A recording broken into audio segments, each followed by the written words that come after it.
right, I'm going to go to Oklahoma City. I'm going to lay the 4 with the Oklahoma City Thunder playing the red hot Clippers, who have now won 9 in a row, just beat the Mavs right before we hopped on the pod. Came down the stretch in a thriller. No PG, no problem. Kawhi Leonard was doing his thing, going to the cup. This right before we got on, this number flashed on the board at -3.5, and by the time I picked 3.5 and got on the mic to record this buckets, it had moved to 4. So it's already on the move. This number, I'll take the 4 with the Thunder. In this 9-game win streak for the Clippers, only 3 games have been on the road, and the 3 games they've won are against the Jazz, who are one of the bottom feeders in the NBA. The Pacers, who play no defense, they hung 155 on those boys. And then the Mavs, which was last night, as you're listening to this, was last night.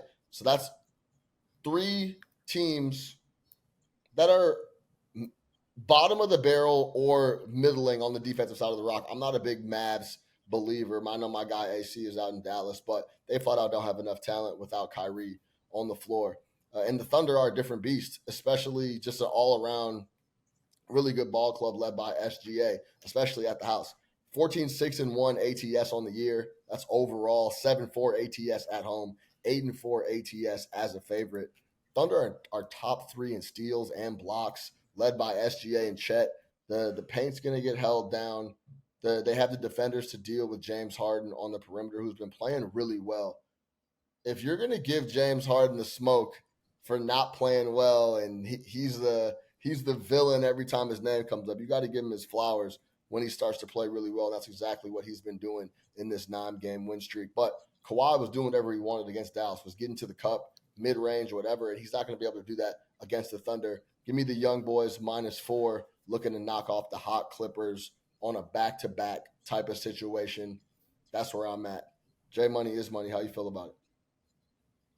Yeah, I can't talk you off here. Back-to-back home games for the Thunder. They got the 2-game rest advantage as well. Lot younger team. The Clippers have been hot, but this could be a spot where, like you said, they haven't been playing many games on the road. They've won both games on the road so far. This is a back-to-back 3rd game in 4 nights. In theory, this could be like a scheduled loss, and they could be due to drop one. I don't think Kawhi has missed a single game all year, maybe just one. But this could be a spot where they might just kind of, not necessarily just wave the white flag, but like there's a such thing as scheduled losses, but sometimes teams do like to go on the longest win streak as possible as well. So it'd be interesting to see if Kawhi, if someone sits here, I think that would be very indicative of how they feel about the game. Obviously, Paul George could possibly come back here, but I feel like if Kawhi or like a Harden or somebody like this sits out, I think they could be very telling that maybe they don't care about this game as much. So that's something I'll keep an eye on, and I might be joining the Thunder with you. This is a young, hungry team. SGA has looked like an MVP. I can't talk you off the Thunder tomorrow, my guy. And the Clippers they head back to the house and play the Celtics as well a couple days before Christmas. So Clippers could just be ready to get back to the house. I'd be interested to see if they rest a guy or two here. AC. Yeah, I mean, very similar spot to what I'm doing with the Memphis Grizzlies, right? Indiana on the second night of back-to-back on the road. Clippers, second night of back-to-back on the road. So I like it a lot. I can't talk you off of it, using Jay's words there.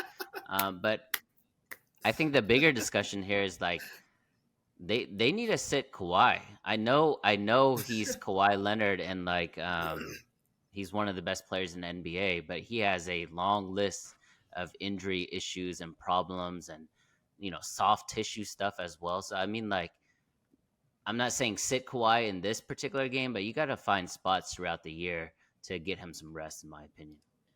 It almost feels like he's trying to prove a point and just playing and not saying a word about it. I haven't even had too many people heard him ask him about the rest thing. He's just showing up every night playing ball.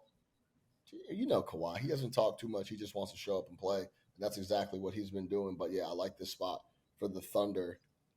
Young boys going to be ready, man. They're trying to knock those boys off. And I appreciate, and I know the effort is going to be there, but I do appreciate what the Clippers are doing right now. They are locked in. Stay tuned on what happens with PG. He did sit out against Dallas with an illness. We'll see if he shows up on the back-to-back. We'll see if Kawhi sits. We'll see how it all shakes. It could be a scheduled loss like Jay Money laid out.